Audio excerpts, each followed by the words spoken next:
আজকের এই ভিডিওতে আমি ডিসকাস করব ভিটানোভা D3 ড্রপের বিষয়ে। এই ড্রপটি শিশুদের ক্ষেত্রে ভিটামিন D3 ডেফিসিয়েন্সির ব্যবহার করা হয়। কম্পোজিশন: ভিটানোভা D3 ড্রপে কোলেক্যালসিফেরল মানে ভিটামিন D3 থাকে। ভিটানোভা D3 ড্রপে 1 ml 800 international unit vitamin D3 থাকে। ইউজেস: শিশুদের বয়স বেড়ে চলেছে, বাট সেই অনুযায়ী শিশুদের শারীরিক গঠন ভালোভাবে হচ্ছে না, শিশুদের বোন বা হাড় মজবুত হচ্ছে না, যার ফলে শিশুরা ভালোভাবে চলতে পারছে না। ওই ক্ষেত্রে ক্যালসিয়ামের সাথে ভিটানোভা D3 দেওয়া হয়।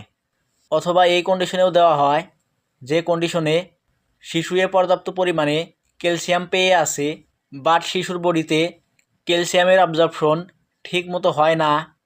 এই ক্ষেত্রেও দেওয়া হয়, কারণ ভিটামিন D3 ক্যালসিয়াম শোষণ করে। তো ভিটানোভা D3 বা ভিটামিন D3 শিশুদের শরীরের হাড় ও দাঁত মজবুত করে, শিশুদের রিকেটস প্রতিরোধে সাহায্য করে, রোগ প্রতিরোধ ক্ষমতা ভালো রাখে। ওয়ার্কিং মেকানিজম: ভিটানোভা D3 থাকা ভিটামিন D3 শিশুদের ইন্টেস্টাইন থেকে ক্যালসিয়াম ও ফসফরাস শোষণ করার সাহায্য করে, হাড়ে ক্যালসিয়াম জমাতে সাহায্য করে, যার ফলে হাড় নরম হওয়া ও বাঁকা হওয়া থেকে রক্ষা করে। সহজভাবে বললে, ভিটামিন D3 ছাড়া ক্যালসিয়াম ঠিকমতো শোষণ হতে পারে না, যার ফলে বোন বা হাড় মজবুত হয় না। ডোজ: নবজাতক শিশু বা 2 বছরের কম থাকা শিশুদের ক্ষেত্রে 1 ml দিনে 1 টাইম দেওয়া হয়। 2 বছর থেকে 11 বছরের বাচ্চাদের ক্ষেত্রে দিনে 2.5 ml 1 টাইম দেওয়া হয়। তো ভিটানোভা D3 নিজে নিজে ব্যবহার না করে ডক্টরের পরামর্শ অনুযায়ী সঠিক ডোজে সঠিক মাত্রা মতে ব্যবহার করা উচিত।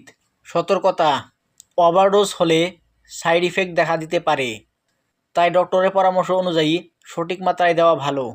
যদি শিশুর কিডনি আর লিভারে সমস্যা থাকে, তাহলে ডক্টরের সাথে পরামর্শ করো।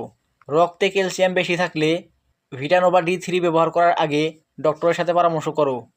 ভিটানোভা D3 অন্য ভিটামিন D3 সাপ্লিমেন্টের সাথে একসাথে নেওয়া এড়িয়ে চলো।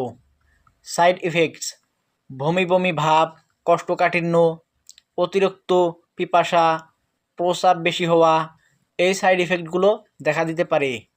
এক্সট্রা টিপস: শিশুকে হালকা সকালের রোদে কিছু সময় রাখলে ভিটামিন D প্রাকৃতিকভাবে পাওয়া যায়। ক্যালসিয়ামযুক্ত খাবার দিলে উপকার বেশি। তো এই ভিডিও জাস্ট এডুকেশনাল পারপসে বানানো হয়েছে।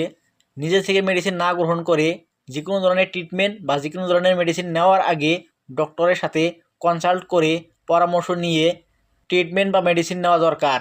তো এটাই হচ্ছে আজকের এই ভিডিও ভালো লাগলে লাইক দাও আর চ্যানেলটি সাবস্ক্রাইব করো। Bye bye.